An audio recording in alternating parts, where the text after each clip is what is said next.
Saulė Zujūtė, 2025 gegužės 29.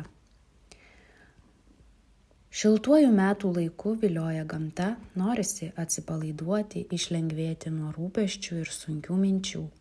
Tinkamas metas prisiliesti prie sielos pasaulio gyvybinių energijų, kurių kupini saulės energijos prisisotinę augalai. Mes su Inga nuolat primename, kad subtiliųjų lygmenų energijos persmelkia fizinę plotmę ir kad jas reikia mokytis jausti fiziškume.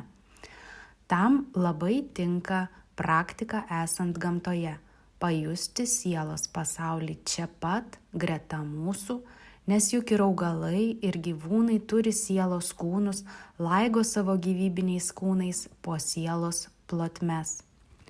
Aprašiau DAI programai ChatGPT+ savo viziją ir ji man sukūrė neryškią švelnią iliustraciją. Va toji mano vizija. Sielos pasaulio lietus.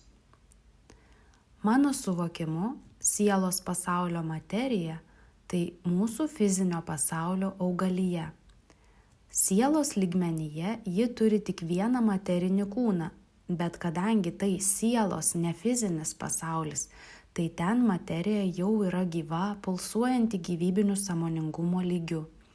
Ji yra tarsi gyvybės smėlis, gyvybės oras, gyvybės lietus, subtili švytinti medžiaga, kuria alsuoja sielos pasaulio erdvė. Mūsų žemės gyvūnai sielos pasaulyje yra jų augalai. Tai sąmonės formos sielos pasaulyje aktyvavusios materinį ir gyvybinį savivokos lygmenis.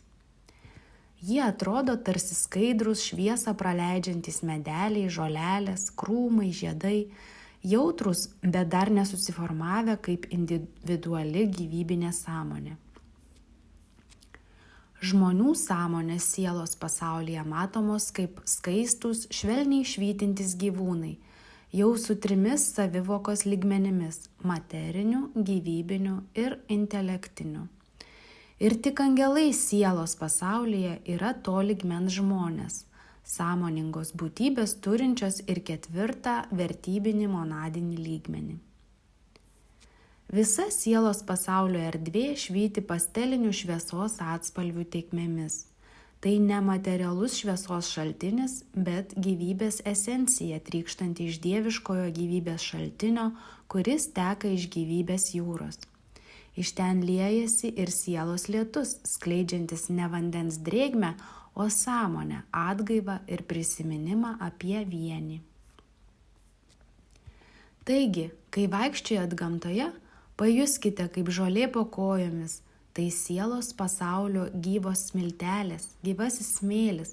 Pajuskit jų švytėjimą čia pat fiziškume, tarsi įjungę savo sielos akis. Lavinkite savo sielos kūno pojūčius greta savo fizinių. Pajuskite, kaip medžiuose straksintis paukštukai ar nendrynę kurkiančios varlės, tai sielos pasaulio augalėliai, nes subtilesnėme už fizinį plane gyvūnai yra aktyvavę dar tik 2 savo sąmonės lygmenis – fizinį ir gyvybinį. Tokia ta evoliucija. Apie tai, kas kiek susiaktyvavę dvasios pasaulyje, parašysiu kitą dieną. O va mūsų žemiškieji mineralai, stichijos, oras, vanduo, ugnis, žemė veikia tik šiame lygmenyje, nes mineralų sąmonė turi tik vieną aktyvų savivokumo lygmenį – fizinį. Dėl to sielos pasaulis turi kitos subtilesnės, gyvos sandaros materiją, o dvasios ir monados dar subtilesnės. Tad kol kas palavinkim savo sielos plano pojūčius.